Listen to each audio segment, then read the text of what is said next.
I was having issues with Jeremiah with his behavior in school and at home. And when she contacted all of us, she basically said in a nutshell that, he was kind of getting out of hand a little bit.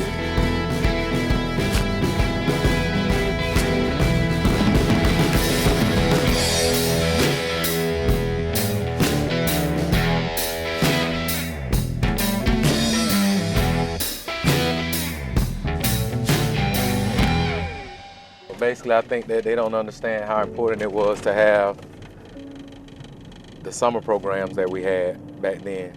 What I mean by summer programs, you had swimming lessons that were free during the hours of 8 and 12. You get there at about 8:30-ish. Bring your towel, bring your swimming trunks, and that's all you needed. You ate a little breakfast at home, and you came on to the either the boys club or Carver Community Pool. Once you got there, checked in, you had lifeguards who were possibly some of them were kids or high school kids that had summer jobs. That was their summer job, to be a lifeguard, and to teach swimming lessons. They worked at community centers. They did all of this stuff for kids younger than them, and they don't even understand what it meant to us. I was having issues with Jeremiah with his behavior in school and at home. So I reached out to the police department to make a report as far as Jeremiah, and I had been asking Officer Thomas previous about a program for boys. And when I went down to the sheriff department, that's how I linked up with them. It was an experience because, like I said, I never had to put the police on a child, my own child.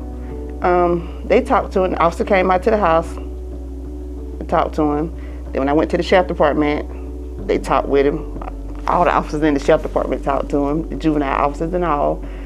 And they've been making contact with him at school, and they put him in a program. Because with me reaching out for help, it really helped me and helped Jeremiah. Well, helped my whole household. It made a difference. When Monique contacted me, she was just like, when she contacted me last year right before COVID hit, and she was like, I'm really having issues with him. I was like, well, let's get him in the program. But we didn't even know if we were gonna be able to do it, so we kind of backed off it a little bit. But when it came back, she contacted me this year. She contacted Sergeant Lane, and she contacted Captain Thomas. And when she contacted all of us, she basically said in a nutshell that, she needed help. He was kind of getting out of hand a little bit. So what we decided to do, once it was kind of a blessing, and this is kind of how God works. When she contacted them, I wasn't even with the unit yet. But we had already discussed that I would be the one coming over. So when I get in the unit, they're like, yeah, we gotta go to Sherwood to see this kid. I'm like, well, who's the kid? And when they tell me the kid's name, and then they tell me the mom, I'm like, Monique Davis? Like, yeah, you know him? I'm like, yeah, she just contacted me the other day. So it's kind of like God is working to put people in the right place. He's always doing that. It's kind of like a Rubik's Cube. You got to kind of spin it until you get all the colors right. And that's that's what I feel God is doing, what He's done with me.